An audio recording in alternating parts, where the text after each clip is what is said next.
what I'm going to be talking about is a little bit futuristic, but I'm sure how the Khamar says the T-BERT and all other investigations have become very important in our clinic today for a dry eye patient.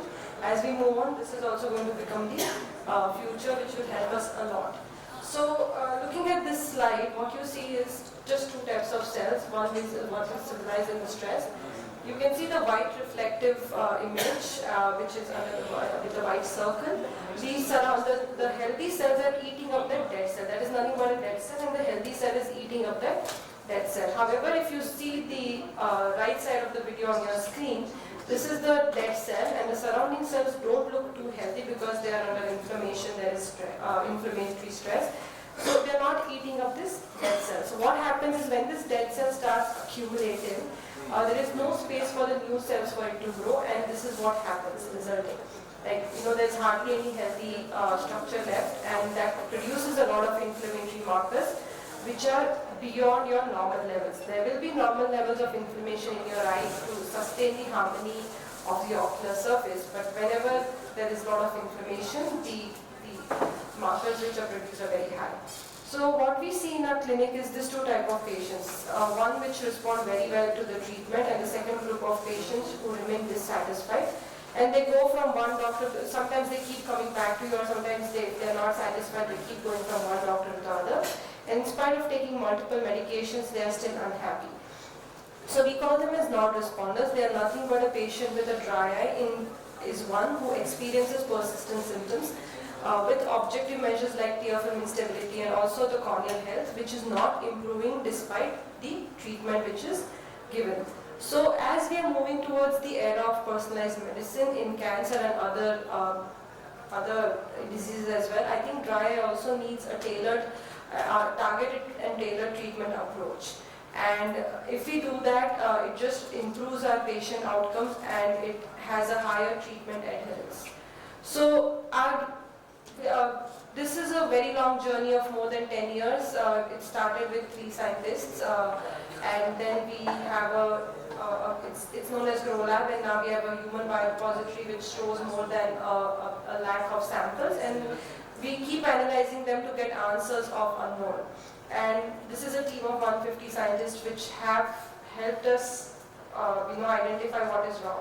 So over the 10 years, there are multiple biomarkers which have been analyzed and reported to have been common in the dry eye disease. So looking at all this, but this was of course done an extensive setup of a lab. But our question was that can we bypass this cumbersome process of biomarker analysis, but because not all of us can have it in the clinic, and have a simple tool like a projector or like of a machine in your clinic which can help us analyze these biomarkers. And also help us identify why some patients are happy and some are not. So we have developed this biomarker kit, which is known as the Biomarker kit, where we collect tears using Shermer strip.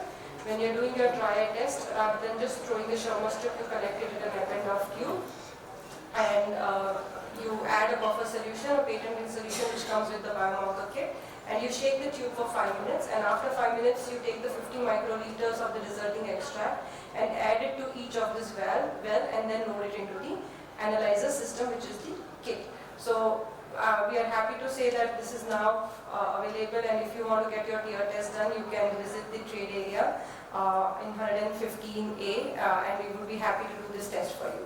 And at the end of 90 minutes, we get this biomarker report. For each of these biomarkers, for each of your right and left eye, you get a value of what is the biomarkers of each. And based on the reference interval, you can see if it's abnormal or normal, and it's something like a CBC report, and you can treat if it's abnormal.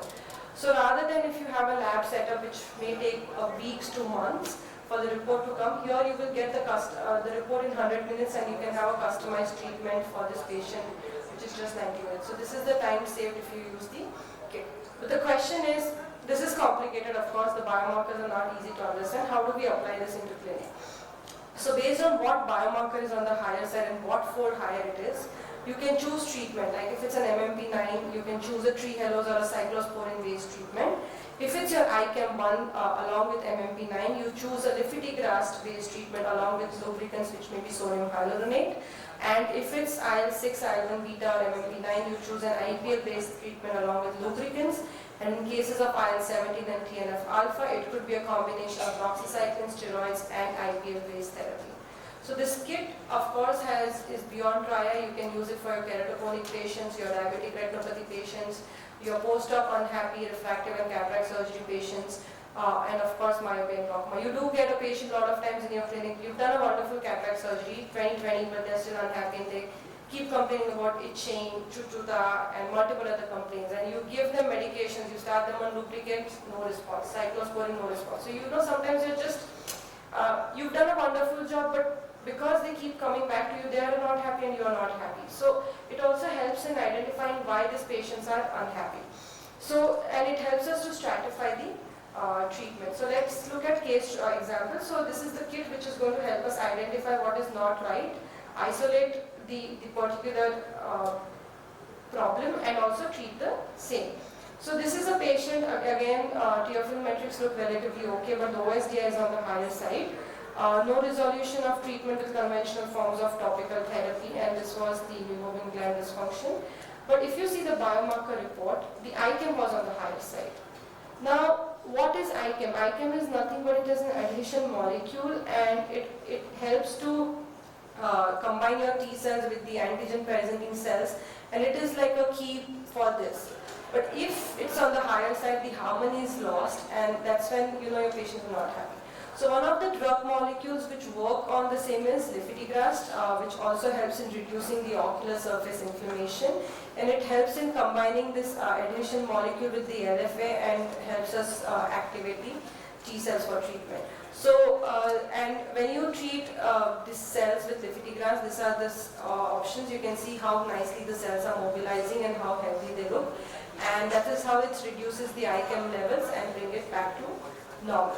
So now there are various studies which have reported improvement of the ocular surface signs with lifitegrast, but is it for everybody? When do we give and when not to give? So we wanted to see, so this was done by Dr. Gairik again, I'm just presenting on his behalf.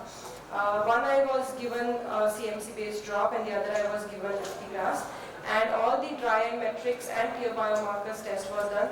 This was done with, of course, ethics committee approval and patient consent. So what we could see is that with the treatment of lifitegrast, which was, it's going to be commercially available soon, the OSDI score reduced and your T-BUD and your Schirmer's test improved. And if you see the score of the staining score and the pre and post also, that improved. So what was it suggesting? It's not only reducing inflammation, but it is also improving your tearfilm metrics. And which markers did it work on? It worked on IL-6, TNF-alpha, and a little bit of IL-10, IL-10 also. So it just improved the markers. So how does it help? It blocks the cascade of signaling events within surface of epithelial cells, and it also helps in blocking these markers, and thus helps in reducing the tear osmolarity. And with the treatment of lifitegrast, when we treated this patient, the OSDI score improved, and of course the ICAM levels came down. So that is how the biomarkers may help. Now, just a little bit deviating, this is a patient who underwent PRK and developed haze post-refractive PRK surgery. So now we will blame our surgery, high dioptric error corrections, or if sometimes you've used mitomycin C, but still they have developed haze.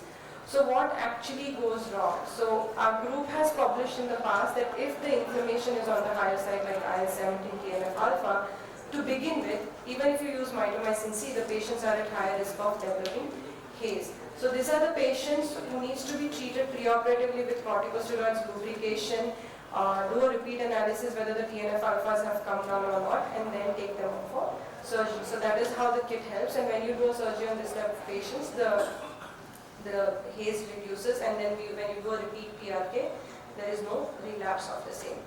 And again, there will be patients post-refractive surgery who will be unhappy, post-refractive surgery, dryness, glare, hair loss, everything, who are unhappy and treated with cyclosporin, sodium carbonate, everything. So what do we do? And this is how their confocal looks like, the dendritic cells, and the OSI, which is the visual quality, is also on the poorer side. So again, this was the work which was done by Dr. Sharon, the work on IPL and markers, but we've just replicated on the kit. And with just 3 sittings of IPL, the inflammatory markers did start coming down and the patient's symptoms improved. He was suffering for 2 years, but just with a customized therapy, the TFL metrics came within normal limits and also the quality of vision improved. So this can be the future and we just have to look forward. Thank you. Thank you, Dr. Pooja, for that excellent